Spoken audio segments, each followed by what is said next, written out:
Hello दोस्तों, test quiz में आपका बहुत बहुत स्वागत है। मैं ब्रज किशोर फिर से आपके सामने उपस्थित हूँ। तो चलिए हम लोग एक आज नया चैप्टर को स्टार्ट करते हैं। और ये क्या है? सरल रेखा में गति। तो कल हम लोग सरल रेखा में गति में बहुत सारी चीज को समझे थे कि गति क्या होती है ना, चाल क्या होती है, विस्थापन क्या होता है, दूरी क्या होता है, ये सब को हम लोग कैसे मापते हैं, इन सब बारे को देखे थे। और कुछ हम लोग इक्वेशन को भी यहाँ पर हमें कुछ समीकरण को बनाए थे गति का। तो उसी में हमें आगे बढ़ाता हूं। तो क्या कर रहा है, आज ग्राफ को हम लोग समझेंगे। तो कल जो मैं था बड़ा सिंपल टाइप से रखा था, आज हम लोग क्या उससे कुछ एडवांस टॉपिक में चलते हैं।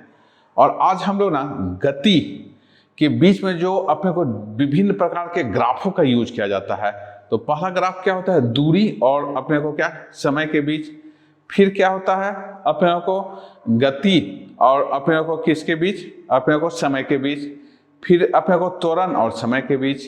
तो आप ऐसे बहुत सारे ग्राफ को इस पर बना सकते हैं। तो जितने कंपटीशन वाले जो प्रॉब्लम होते हैं उसमें क्या हो, विभिन्न प्रकार के ग्राफों का क्वेश्चन पूछा जाता है।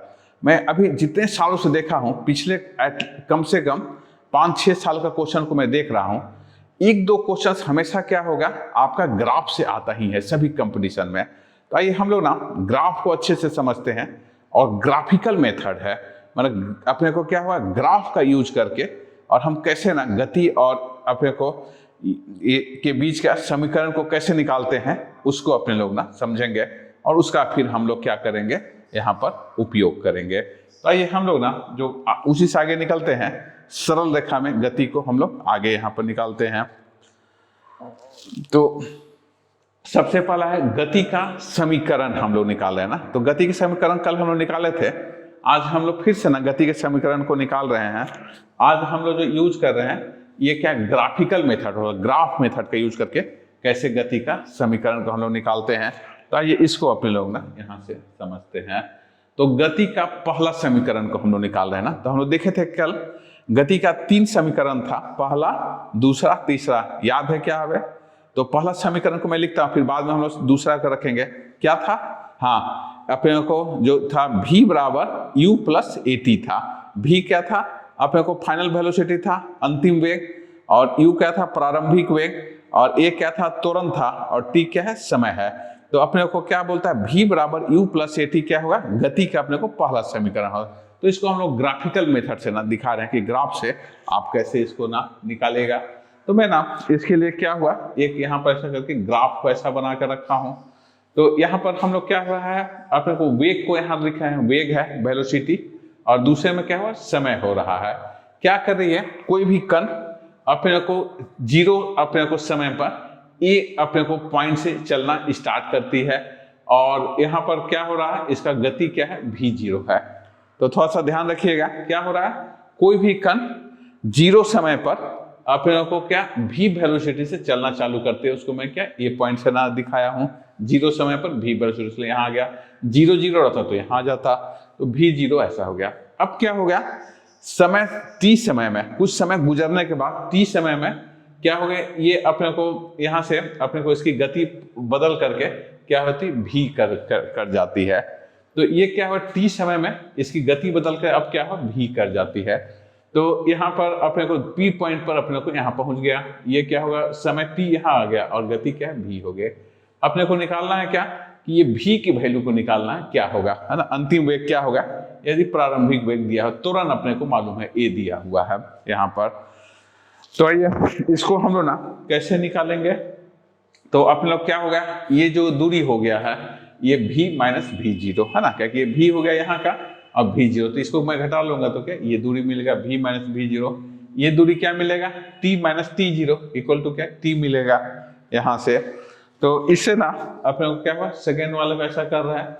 तो आप लोग जानते हैं ये इक्वेशन, त्वरण इक्वल टू वेग में परिवर्तन डिवाइडेड बाई, है ना, समय। तो ये त्वरण का परिभाषा है, वेग में परिवर्तन डिवाइडेड बाई क्या हो गया, टाइम ना। अपने को इसको हम लोग भाग करते हैं, वेग में परिवर्तन डिवाइडेड बाई टाइम। तो इसको मैं लिख रहा हूं, तो ये ए हो गया, त्वरण को हम लोग ए से दिखाते हैं, और वेग में परिवर्तन क्या हो, बी डी हो गया, और टोटल समय जो लग गया वो क्या, एडी ना, इस ग्राफ से। तो हमेशा जब भी ऐसा बोलेगा आपको देगा यहाँ पर त्वरण निकालने के लिए बोलेगा। तो त्वरण का ग्राफ का क्या होगा, 2 पॉइंट को आपको ले लेना है और दोनों बीच का जो डिस्टेंस होगा डिवाइड में दोनों के बीच का जो समय लगेगा, ये जो अपने को डिस्टेंस जो वेलोसिटी में परिवर्तन हुआ और डिवाइड में क्या होगा, समय हो गया। तो मैं यहाँ BD अपॉन AD से भाग कर दिया तो क्या मिल गया आपका, A मिल गया। अब इससे ना अपने को A बराबर क्या हो गया, ये B बराबर क्या है, A ही है और ये हो गया क्या, OC है अपने को। तो इसको मैं रख लिया OE अपॉन OA है ना। तो ये क्या होगा, A बराबर है ना, तो ये V माइनस V0 इसकी वैल्यू थे A के value, V minus V0 divided में क्या हो गया, टाइम ऐसा रह गया है। और इसको ना अपने को क्या किया, मैं यहाँ से 3 गुना कर दिया तो AT इक्वल टू क्या हो, V माइनस V0 पक्षांतर भी कर लिया हूँ, V माइनस V0 बराबर AT है ना, 3 गुना करने के बाद और इसके बाद और, तो ये क्या हो गया आपका पहला हो गया।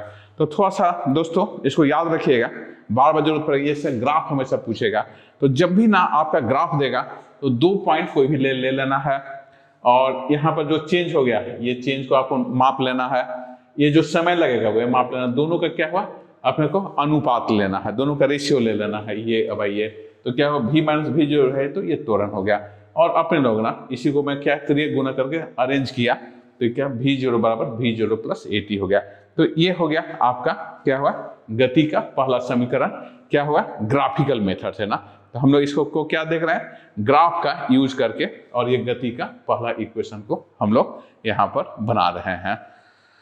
तो ये हम लोग आगे ना और फिर से ना निकलते हैं यहाँ पर। तो ये हो गया है, दूसरा हो गया है आपका। तो इससे हम लोग ना आगे निकलते हैं। तो गति का दूसरा समीकरण को हम लोग देख रहे हैं ना। दूसरा समीकरण क्या था, गति का दूसरा समीकरण, दूरी S बराबर UT plus half AT square ना, कल हम लोग पढ़े थे S बराबर UT प्लस हाफ AT। तो अपने को जो हो गया गति का दूसरा इक्वेशन जो हो गया उसको हम लोग ना क्या हो, ग्राफिकल मेथड से ना अपने को हल कर रहे हैं। आइए देखा जाए ग्राफिकल मेथड। तो क्या हो गया अपने लोग को, ये सेम ग्राफ है, क्या हो, 0 समय पर कोई कण V0 वेलोसिटी से स्टार्ट कर दे। V0 क्या है, प्रारंभिक वेलोसिटी है और अपने को अंतिम वेलोसिटी क्या है, V को प्राप्त करती है कितने समय बाद, T समय के बाद। तो अपने को ना ये बस अपने को जो कण है कितनी दूरी तय करेगी उसको निकालना है। तो होगा क्या, अपने लोग को जो S बराबर क्या होता है UT हो जाता है ना, VT।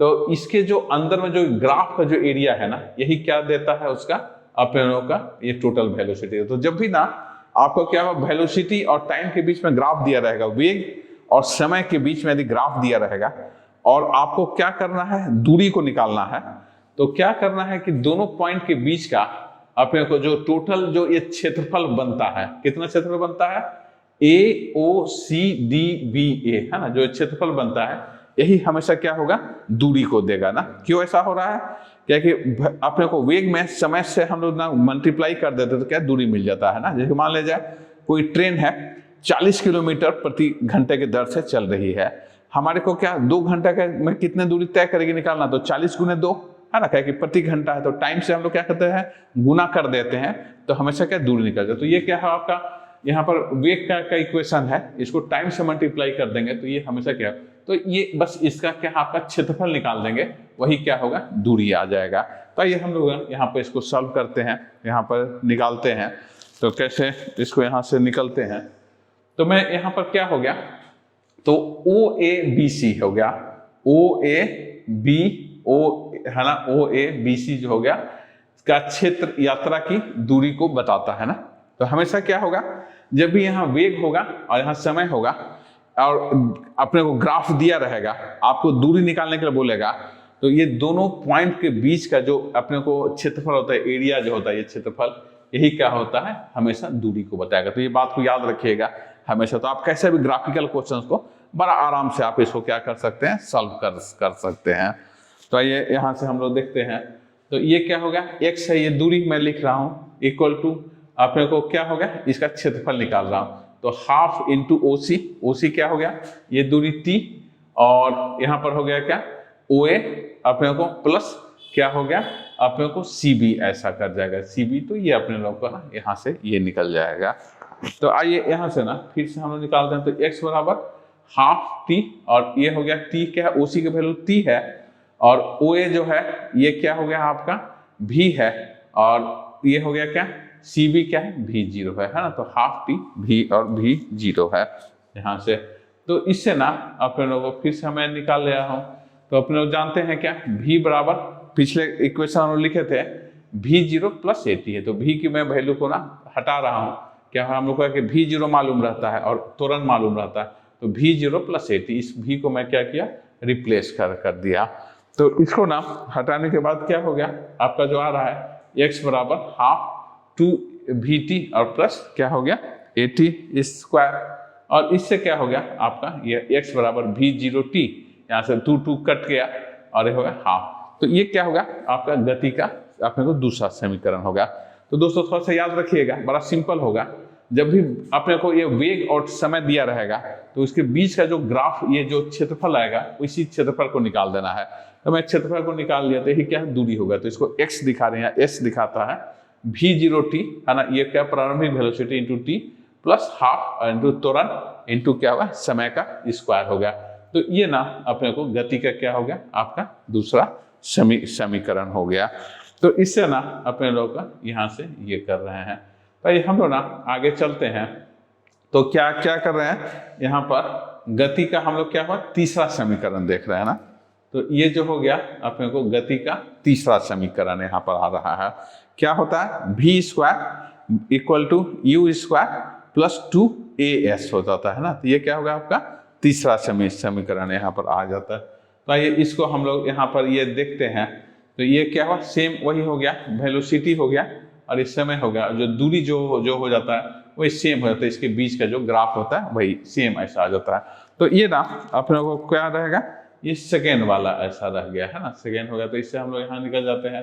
तो ओ ए बी सी जो हो गया, ओ ए बी सी हो गया का क्षेत्र यात्रा की, अपने को यात्रा की गई दूरी को बताता है ना। ओ ए बी सी का हो क्षेत्र यात्रा की दूरी को बताता है यहाँ से।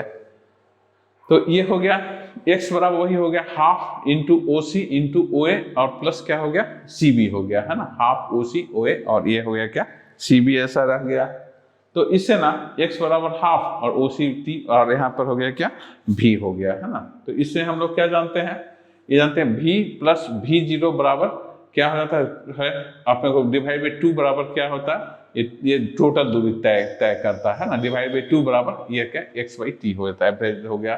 तो v बराबर भी जीरो बराबर, और यहाँ से इसको मैं ये वैल्यू को ना v प्लस भी जीरो को यहाँ से हटा रहा हूँ। तो इससे कैसे अपने लोग को रख लिए, यहाँ से ऐसा रख लेंगे। तो हमारे पास गति के पहले समीकरण से है ना, पहला समीकरण है तो v माइनस भी जीरो बराबर ए टी होता है। अब यहाँ से क्या ये होगा, तो दोनों को मैं क्या कर दिया, यहाँ पर गुना कर दिया है ना। गुना इक्वेशन वन, पहले इक्वेशन को दूसरे इक्वेशन से क्या कर रहा हूँ मैं, यहाँ पर गुना कर रहा हूँ। तो गुना करने से क्या होगा, यहाँ से आपका यहाँ पर तो ये निकल गया v square minus u a square minus b square. तो यह आ गया कि v square minus u square equal to क्या हो गया, यहाँ से दोनों यहाँ से इसे गुना करने से ये आपका क्या हुआ, टी से टी कैंसिल हो गया 2 और क्या ए एक्स हो गया। और इसके बाद ना इससे क्या हो गया अपने को, और यहाँ से ऐसा लिखते हैं तो ये क्या होगा दूसरे होगा। तो थोड़ा सा इसको भी याद रखिएगा दोस्तों, बड़ा सिंपल सा हो गया। पहले मैं क्या किया, x यहाँ दूरी निकाल लिया, इसमें क्या क्या कर दिया, v प्लस भी जीरो की मान को निकाल लिया, v प्लस भी जीरो 2x बाई टी। और हम लोग गति का पहला समीकरण देखे थे v माइनस भी जीरो बराबर ए टी, दोनों को हम लोग क्या कर दिए मल्टीप्लाई कर लेते हैं, भी जीरो माइनस भी। तो ये क्या भी स्क्वायर माइनस क्या भी जीरो स्क्वायर बराबर 2x हो गया। और आपका जो ये फार्मूला आ गया भी स्क्वायर बराबर भी जीरो स्क्वायर प्लस 2x, ये क्या हो गया आपका गति का आप लोगों का तीसरा समीकरण आ गया। तो ये ना आपका क्या हो गया गति का तीसरा समीकरण यहाँ पर ये रहा। तो आइए इसी को ना हम लोग ना फिर से और आगे देखते हैं। तो ये यहाँ पर हम लोग देख रहे हैं, तो इसका ना अपने को सहसमन्वय स्थिति t बराबर 0 को x0 कहते हैं। तो मैं x जहाँ जहाँ था ना x माइनस x0, यदि मान ले जाए कि गति क्या कोई दूसरे अपने को बिंदु से प्रारंभ होती है, x0 पर ना करके कोई एक दूसरे बिंदु पर, तो जहाँ जहाँ x था उसे x माइनस x0 बैठा देते हैं। तो ये ना गति का क्या हुआ जनरल इक्वेशन होता है, जो सामान्य इक्वेशन जो होता है ये होगा। तो v बराबर भी जीरो प्लस ए टी, और ये x माइनस x0 बराबर क्या हो जाता है भी जीरो टी, और ये v0 बराबर ये अपने को यहाँ से अपने को गति का जनरल इक्वेशन भी ऐसा कहता है। तो यहाँ से अपने को स्वतंत्र रूप से गिरने वाली वस्तु की गति के समीकरण को कैसे निकालते हैं, तो यहाँ पर जो त्वरण होता है हमेशा क्या निश्चित होता है, और कितना हो जाता है ये -g अपने को ना, ये त्वरण जो हो जाता है ये हमेशा क्या होता है -g हो जाता है, a की वैल्यू। तो यहाँ पर जहाँ जहाँ a है वहाँ -g को आपको क्या करना है, प्रतिस्थापित करना है। और यहाँ पर जो भी दे रहा है यहाँ पर अपने को जो ये है दूरी है वो क्या हो, हाइट ऑफ डिस्टेंस हो जाता है h ना। तो मैं ना इसी से अपने को क्या कहना, स्वतंत्र रूप से गिरने वाली वस्तु की गति के समीकरण को इसी से निकाला जा सकता है। तो हम लोग ना इसी में निकालते हैं। तो स्वतंत्र रूप से गिरने वाली वस्तु की ना गति को हम लोग यहाँ से निकालते हैं। तो स्वतंत्र रूप से गिरने वाली वस्तु को a की वैल्यू क्या हो जाता है -g, तथा h बराबर क्या होता है, h हो जाता है ना। तो ये त्वरण को हम लोग क्या करते हैं, g से ना ये दिखाते हैं, और ये जो हो गया है x है वो ये क्या हो गया, उसको अपने लोग क्या कर लेते हैं, h से ना यहाँ पर दिखाते हैं, है ना, ऐसा। तो इसको ना ये पहला समीकरण आ गया v बराबर v0, a का वैल्यू क्या हुआ, gt आ गया, g इंटू t, तो पहला वैल्यू क्या हो गया, gt ऐसा आ गया। नेक्स्ट है h बराबर ये जो दूरी जो तय करते हैं h हो गया v0t plus half gt square. तो और यहाँ पर जो हो जाएगा v स्क्वायर बराबर v0 स्क्वायर प्लस 2gh हो गया। तो ये ना अपने को क्या हुआ, 3 अपने लोग को ना समीकरण हो गया।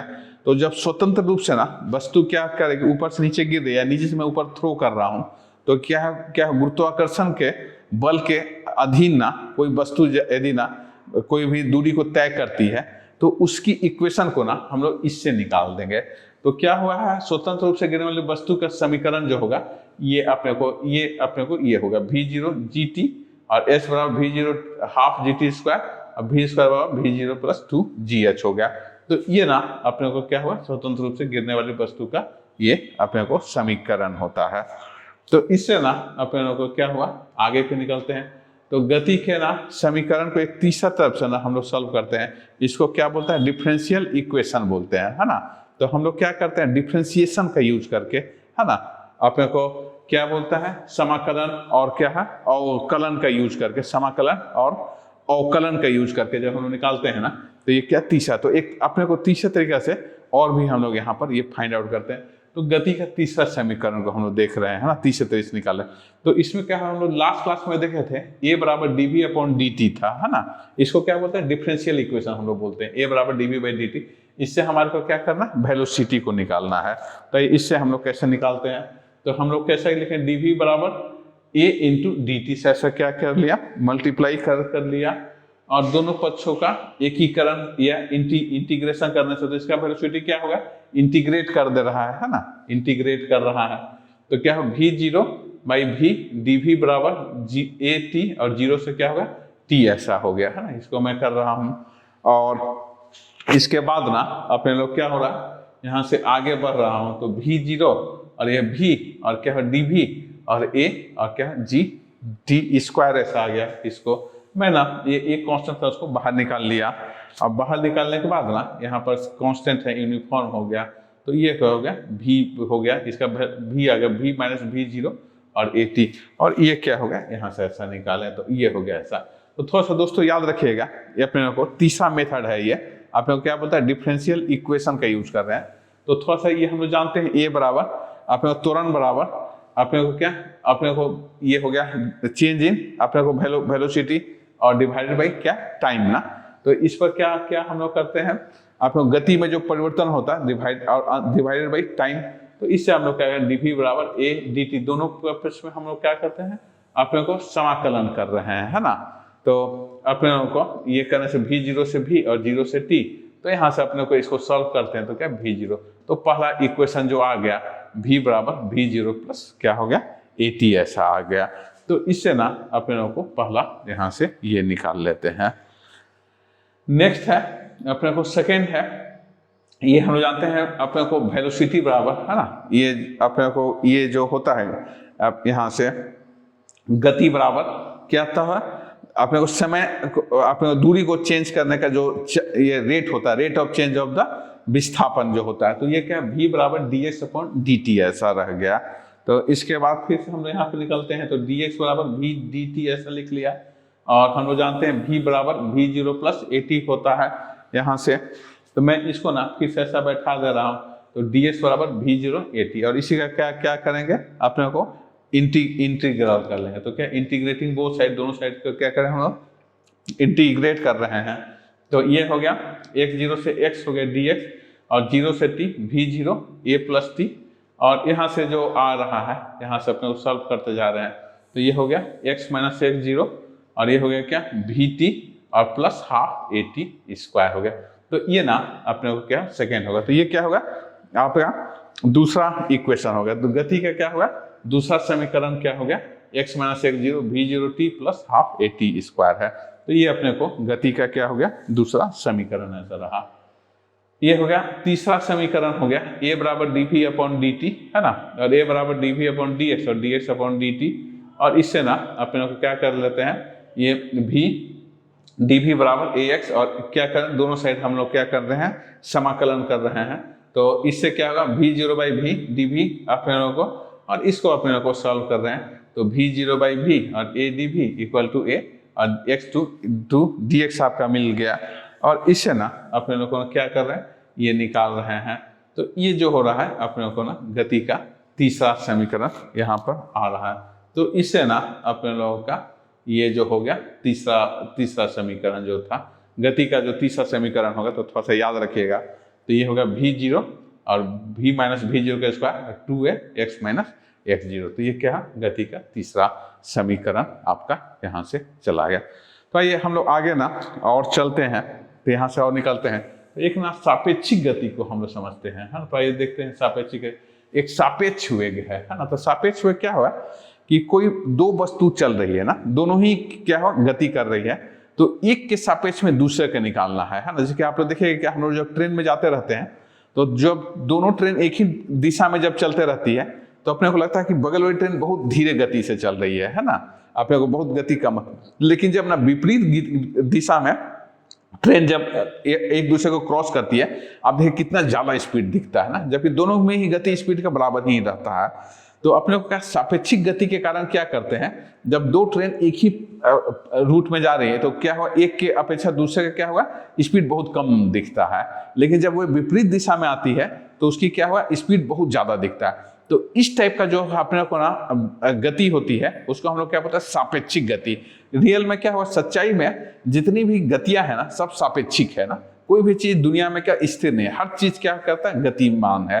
तो हम लोग क्या करते हैं इसको सापेक्षिक गति को निकालते हैं। तो सापेक्षिक गति को कैसे निकालते हैं, तो किसी वस्तु B के संबंध में किसी वस्तु A के सापेक्ष वेग ना, तो हम लोग ऐसा दिखाते हैं। तो क्या होता है VA है अपने को, और VB क्रमशः ऑब्जेक्ट A और B का वेग है ना, तो उसको हम लोग सापेक्षिक वेग को ऐसा लिखते हैं ना। तो VAB थोड़ा सा याद रखिएगा। तो वेलोसिटी ऑफ A ना विथ रेस्पेक्ट टू B ना, तो यहाँ पर क्या हुआ अपने को जो इसकी गति होगी है ना, ये A की गति B के सापेक्ष में, तो ये A की गति B के सापेक्ष में, तो क्या होता है VA माइनस VB है। ये गति किसका है A का है, और दूसरा गति क्या B का, तो दोनों का जो अंतर हो गया उसको हम लोग क्या बोलते हैं VA। तो ये दोनों का क्या होगा आपका सापेक्षिक गति यहाँ पर ऐसा चला आता है यहाँ से। इसी तरह से क्या है B विथ रेस्पेक्ट टू सापेक्ष हुए, तो BA हो गया दूसरा का, तो B माइनस A हो गया। तो यदि A के सापेक्ष निकालना होगा तो यहाँ क्या हुआ B की गति विथ रेस्पेक्ट टू A ना, A के सापेक्ष B की गति, तो इसको हम लोग कैसे दिखाते हैं VB माइनस VA ऐसा लिखते हैं। तो VB माइनस VA ऐसा यहाँ पर क्या होगा सापेक्षिक गति ऐसा रहेगा। तो इसमें ना अपने को दोनों एक ही में ऐसा ये करे, तो जो कवर करती है दूरी ना ये VA थी, और दूसरी जो अपने को दूरी जो कवर करती है ये ऐसा करती है ना, अपने को ये अपने को VT, और ये क्या हो सेकेंड वाली इससे कवर कर रही है। तो दोनों के बीच का जो ना दूरी हो जाता है, दोनों के बीच सापेक्षिक दूरी हो जाता है VB minus VA into T ऐसा आ जाता है ना, दोनों के बीच का सापेक्षिक दूरी ऐसा चला आता है ना। तो समय T के सापेक्षिक का विस्थापन है ना। तो यहाँ से हम लोग तो आइए इसको ग्राफ से अपने लोग ना यहाँ पर देखते हैं। तो क्या हुआ कुछ ना विशेष परिस्थितियां होती हैं जब दो वस्तुएं समान वेग से चलती है ना। जब दोनों वस्तुएं क्या हो रहा जो दोनों अपने को ऑब्जेक्ट जो होगा समान अपने को वेग से चलती है, तो क्या होगा ये अपने को A का वेग क्या है A भी है और B का वेग एक दूसरे को क्या हो हमेशा दूरी जो क्या रहेगा, बराबर मेंटेन रहेगा, तो ये उसको कभी पकड़ नहीं पाएगी। जैसे ये मान ले कुछ ज्यादा दूरी तय कर लिए पीछे, तो दोनों समान वे चले गए, तो ये हमेशा क्या होगा, ये इतने आगे इसमें हमेशा रहेगी, तो ये कभी भी ये जो ऑब्जेक्ट है इस ऑब्जेक्ट को क्या पकड़ नहीं पाएगा। तो दोनों समान दोनों से जो दोनों के बीच के सापेक्षिक दूरी जो होगा ना, हमेशा क्या होगा, समान रहेगा। ये ग्राफ में दिखा रहा है कि दोनों के बीच के जो सापेक्षिक दूरी होगा हमेशा क्या होगा, समान होगा। यहाँ से उसी तरह से क्या, जब दो वस्तुएं असमान वेग से चलती, दोनों का क्या वेग क्या समान नहीं है, तो यहाँ पर क्या हो गया कि ये क्या था, ये धीरे चल रही थी और ये क्या तेज चल रही थी, तो कुछ देर बाद चलने के बाद ना, ये t समय चलने के बाद इसको क्या, ये पकड़ लेगा और इसे फिर आगे निकल जाएगा। तो जब भी ना इसकी अपने को वेग क्या होगी, va के vb से ज्यादा होगी, तो उस टाइप का मोशन में क्या होगा, हमारा हमेशा ऐसा यूज करना पड़ेगा, और उसके लिए क्या होगा, ये आपका समीकरण होगा। तो यहाँ से ना क्या हो जाएगा, ये आपका सेकेंड वाला इक्वेशन हो गया। और जब ये कम चलेगा तो ये कभी भी उसको क्या हो, पकड़ नहीं पाएगा। तो थोड़ा सा इसको ना हम लोग ध्यान से इसको एक बार देखते हैं, क्या होगा हमारा, क्या होगा अपने को ऐसा हो सकता है कि दोनों ऑब्जेक्ट क्या होगा, सेम स्पीड से चल रहा है, तो दोनों के बीच की जो दूरी होगी ना, हमेशा क्या होगा, बराबर रहेगा, कभी एक दूसरे को ये पकड़ नहीं पाएगा, कैच नहीं कर पाएगी। जैसे मान लो एक कार है 40 किलोमीटर से आगे चल रही है आपसे 20 मीटर, आप भी 40 मीटर से चला रहे हो, किलोमीटर 40 किलोमीटर पर आवर, वो भी 40 किलोमीटर चल रही है, तो दोनों के बीच की दूरी हमेशा समान रहेगी, आप कभी उस कार को पकड़ नहीं पाओगे। यदि मान ले कि ये कार क्या हो 40 चल रही थी, ये क्या 60 या 70 चल रही है, कुछ देर बाद इसको क्या हो, ये कार उसको पकड़ लेगी। तो ये क्या होगा, जब VA के वैल्यू ज्यादा होगा तब क्या VB उसको क्या होगा, उसको कैच कर लेगा। यदि मान ले कि VA कम हो गया ना, आप धीरे चला रहे, कोई कार है वो 60 की स्पीड चल रही है, आप 40 की स्पीड चला रहे हो, तो ये कार क्या है, कभी इसको पकड़ नहीं पाएगी। तो ये ग्राफ को थोड़ा सा ध्यान रखिएगा। ये पहला जो है दोनों समान वेग से चलने पर है, दूसरे में है ये कार एक क्या है, तेज अपने को गति से चल रही, कार B के अपने को सापेक्ष में, तो उसकी अपने को ग्राफ क्या होगा, ये ऐसा ग्राफ बनेगा। और तीसरा ग्राफ जो बनेगा, यदि ना आपका क्या हुआ, पहले की वेलोसिटी क्या कम है और दूसरी की वेलोसिटी ज्यादा है, तो इसको क्या कभी भी पकड़ेगी नहीं, तो ये जो होगा आपका यहाँ पर तीसरा ग्राफ ना यहाँ से बनेगा। तो इससे ना अपने लोग को क्या हुआ, यहाँ पर अपने लोग को ये यहाँ पर दिखा रहे हैं। तो दोस्तों हम लोग ना आज यहीं पर रुक रहे हैं, कल हम लोग कुछ क्वेश्चंस को ना, इस पर कुछ न्यूमेरिकल प्रॉब्लम को ना, इस पर क्या करेंगे, हम लोग हल करेंगे और देखेंगे कैसे इसमें कुछ प्रॉब्लम्स को ना अपने लोग को बनाते हैं, है ना। तब तक के लिए यहाँ पर अपने धन्यवाद ना।